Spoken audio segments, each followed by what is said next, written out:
သူ့ရဲ့ရတာလေးရှာဝတင်လိုက်တာနဲ့ထော်ကန်ရောက်သွားတယ်လို့မျိုးခန်းစားချက်မျိုးပေးနိုင်နဲ့အစားအသောက်လေးကိုသွားစားထားတဲ့ vlog လေးဖြစ်ပါတယ်ရှင် Hello guys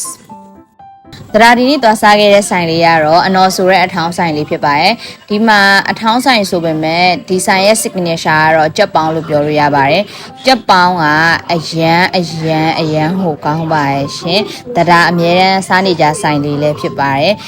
တရားလုံးမှာရဲ့အကြက်ပေါင်းဆိုရင်တပွဲကို1000ပါနောက်ပြီးတော့တရားကုတီယိုတပွဲရဲ့သမော်တီတောင်တပွဲရဲ့ကိုမှာခဲ့ပါသေးရဲ့ရှင်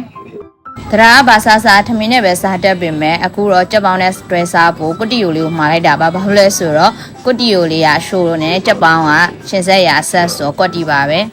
တရားတရုတ်ဆန်တူနဲ့စားနေပေမဲ့ဇွန်နဲ့ပဲမြန်မာဆန်ဇွန်နဲ့ပဲပြောင်းစားလိုက်ပါတယ်အဲ့မှာကမုံညင်းရက်တွေကစွန်ရက်တွေကိုဘန်းကြီးနဲ့ချပေးထားပါဘန်းကြီးနဲ့တော့မဟုတ်ပါဘူးဘန်းလေးနဲ့ပါကြက်ပေါင်းမုံညင်းရတဲ့ထုတ်စားရတာတော့လုံးဝ share ပါပဲတမော်တီထောင်းကလည်းအရန်ထိမိကွေပြီးတော့ထော်ကိုင်းအောင်ရောက်သွားတယ်လို့မျိုးခန်းစားချက်ကြီးပေးရပေါ့နော်တကယ်တော့ထော်ကိုင်းလည်းတစ်ခါမှမရောက်ဘူးပါဘူးရှင်ရှောက်ပြောနေဒါပေမဲ့အရသာကောင်းလို့အဲ့လိုတင်စားပြီးပြောလိုက်တာပါရှင်အနော်ဆိုင်နဲ့တရားအိမ်ဆိုရင်တောင်နဲ့မြောက်ဆက်သွယ်ထားပါရှင်တော်တော်ဝေးပါတယ်ဒါပေမဲ့အဆိုင်ရဲ့အရသာဆွဲဆောင်မှုကြောင့်တရားအဆိုင်ကိုမကြာခဏသွားစားဖြစ်ပါရဲ့ရှင်ဆိုင်လေးကတော့ဆိုင်ပုံစံလေးကတော့နှစ်ထပ်အိမ်မှာမှအပေါ်ထပ်မှာလည်းစားလို့ရအောက်ထပ်မှာလည်းစားလို့ရပါတယ်အိမ်လေးကလည်းစားရအေးဆေးပါပဲအေးချမ်းလည်းအေးချမ်းပါရဲ့ရှင်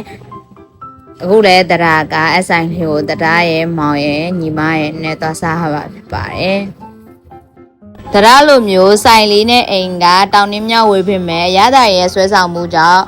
တရားလိုမျိုးမကြာခဏသွားစားဖြစ်တဲ့သူတွေရှိရင်လည်း comment မှာမခဲကြအောင်เนาะတရားတို့ကဆိုင်နဲ့ကုန်လာရဲ့ချိန်မှာဘေးဝိုင်းကနေမြေအိုးလေးနဲ့တွေ့လိုက်တယ်ပေါ့နော်တရားအဆိုင်ရောက်ရင်ကြက်ပေါင်းလို့ပါလို့ကုတီကိုလို့ပဲစားနေကြဆိုတော့မြေအိုးလေးပါလေးလဲလို့မေးရင်းနဲ့ကြာစံမျိုးစွာနဲ့မှားလိုက်ပါရဲ့ရှင်အဲ့ဒါမရောက်ခင်မကြီးဖြော်ရည်လေးကိုဘိုးစုံတောက်ပါတယ်မကြီးဖြော်ရည်လေးကလည်းရတာလေးကောင်းပါရဲ့ရှင်ကြာစံမျိုးမှာလိုက်တဲ့ချိန်မှာစားနိုင်တယ်ဆိုရောမှာလိုက်တာတကယ်တော့တရားတို့မစားနိုင်တော့ပါဘူးရှင်ကြာစံမျိုးကိုမကုန်ခဲ့ပါဘူး